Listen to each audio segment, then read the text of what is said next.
లంక నుంచి తిరిగి వస్తూ ఆకాశంలో ఎగురుతూ ఉన్న హనుమ బాహ్యంగా చాలా పనుల్ని చేస్తున్నాడు. మేఘాల్ని చీలుస్తున్నాడు, గర్జిస్తున్నాడు. మేఘాల ముసుగులో ఒకసారి కనపడి మరొకసారి కనబడక చంద్రునిలా దోబూచులాడుతున్నాడు. ఈవలిగట్టుకు దగ్గరవుతున్నాడు. సతం దేశమనుప్రాప్తః సుహృద్దర్శన లాలసః ననాద హరిశార్దూలో లాంగూలం చాప్యకంపయత్. సాటివారిని చూడాలి చూడాలి అనే కోరిక గల స్వామి తన దర్శనము కొరకు సూచనగా తోకను పైకెత్తి ఊపేడట. పెద్ద ధ్వని చేసేడట. అంతవరకు దీనులై ఉన్న జాంబవతాదులు ఆ నాదాన్ని గుర్తుపట్టారు. అందులో ఉన్న రహస్యాన్ని గుర్తుపట్టారు.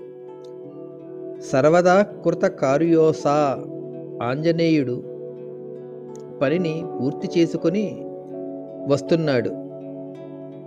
అంటే ఎల్లవేళలా కార్యసాధకుడైనటువంటి హనుమ కార్యపూర్తి గావించి వస్తున్నాడు. ఇందులో సంశయం లేదు. పని పూర్తి కాని వాని కంఠధ్వని ఇలా ఉండదు అని జాంబవంతుడు అందరికీ ధైర్యం చెప్పాడు. ఇది అరిష్టనేమి లక్షణమంటే స్వాధిష్టాన అనురూప శుభము, అమృత ప్రసార రూప శుభము, వైఖరి వాగ్విలసితం అవుతుందని ఇంతకు ముందు అనుకున్నాం గదా. ఆ అమృత శక్తి ఈ నాదంలో నుండి వైఖరి వాక్కుగా పైకి వచ్చింది. దాన్ని వివేకి అయిన జాంబవంతుడు గుర్తుపట్టాడు. ఇంతలో స్వామి భూమి మీదకు దిగాడు. వారి గౌరవాలను అందుకొన్నాడు. వారి ఆతృతను గమనించాడు. కావలసిన విషయాన్ని ఒక్క ముక్కలో దృష్టా సీతేతి విక్రాంతః సంక్షేపేణ న్యవేదయత్. సీత చూడబడింది అన్నాడు. ఇది సత్యవాక్. అంటే సీతను నేను చూసేను అని అనలేదు. చూడటంలో తనకు కర్తృత్వము లేదు కదా.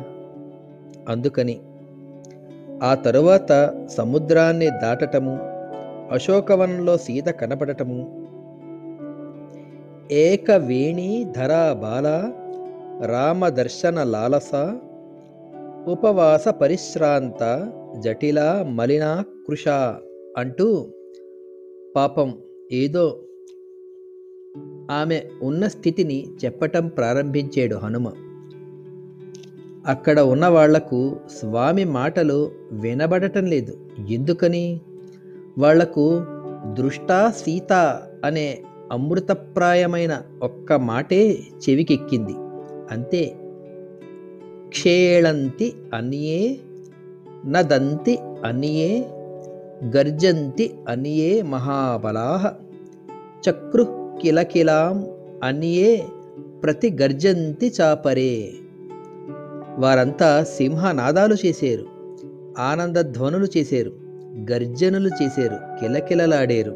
ఇలా తమ వానర ప్రకృతిని ప్రదర్శిస్తున్నారు. అతి సంతోష ప్రదర్శనలు ఇలా ఉంటాయి. అతి ఆనందంలోనూ అతి దుఃఖంలో కూడా మన ముఖము వికృతమవుతుంది.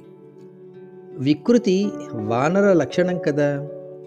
ఆ తరువాత జాంబవత్ ప్రముఖులు స్వామిని చూసి, నాయనా, నీవు సముద్రాన్ని దాటిన పద్ధతి ఏమిటి? లంకను, సీతను, రావణుని చూసిన పద్ధతి ఏమిటి? ఆ వివరాలనన్నిటినీ విశేషంగా తెలియజేయవలసింది. అంతేకాదు, తిరిగి పెద్దవాళ్ల దగ్గరకు వెళ్ళిన తర్వాత అక్కడ యశ్చార్ధస్తత్ర వక్తవ్యో గతైరస్మాభిరాత్మవాన్ రక్షితవ్యం చ యత్తత్ర తద్భవాన్ వ్యాకరోతునః. మేము ఏ విషయాలను అక్కడ ప్రస్తావించాలి, వేటిని విడిచిపెట్టాలి, దేనిని రహస్యంగా ఉంచాలి, వివరంగా మాకు తెలియజేయి అని ప్రార్థించారు అక్కడి వారు. ఇది బుద్ధిమంతులు, అనుభవజ్ఞులు అయిన వృద్ధుల లక్షణము. పిల్లకోతులకు ఈ జ్ఞానం ఉండదు, అల్లరి తప్ప. జాంబవంతుడు వృద్ధుడు, వివేకుడు కదా.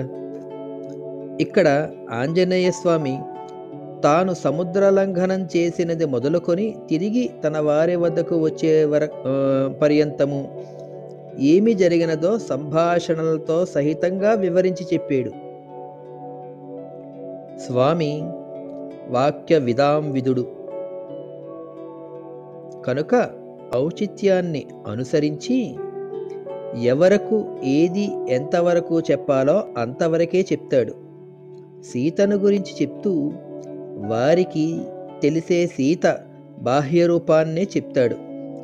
అంతా చెప్పి ఇత్యుక్త్వా వరారోహ మణిప్రవరమద్భుతం ప్రాయచ్చత్ పరమోద్విగ్న వాచా మాం సందిదేశః అని మణి ఇచ్చిన విషయాన్ని చెప్పాడు గాని విషయపూర్వక అభిజ్ఞాల గురించి చెప్పలేదు.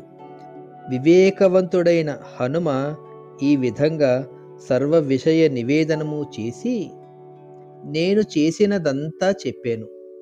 ఇప్పటికీ ఇక్కడ ఏమి చేయాలో మీరు చెప్పండి. ఇక ముందు నేనే విధంగా ఉండాలో మీరు చెప్పండి అని తను విరమించాడు ఆంజనేయ స్వామి.